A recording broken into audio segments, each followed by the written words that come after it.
5 ways to tell that you need your roof replaced. Coming up next. Number 1. Age of roof. Most roofs have a lifespan between 20 and 30 years, depending on the materials used. If your roof is at the end of its lifespan or has already surpassed it, it's likely time you need a roof replacement. Number 2. Multiple leaks or water damage. If you're experiencing frequent leaks or noticing signs of water damage in your building, it could indicate a significant issue with your roof. While some leaks can be repaired, persistent leaks or a high number of leaks in different areas may suggest that you need a roof replacement. Number 3. Extensive wear and tear. If you notice widespread wear and tear, such as cracks, blisters, or surface deterioration, it may indicate that the roof has reached the end of its lifespan.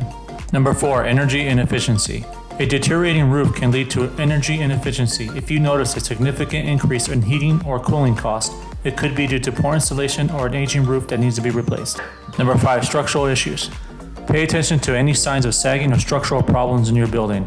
A compromised roof structure can pose serious safety risk. If you notice signs of structural issues, such as sagging, bowing, or cracking, it's crucial to have a professional look at your roof. Well, that's it for this week. Thanks for watching, and don't forget to like and subscribe to this channel for more videos just like this.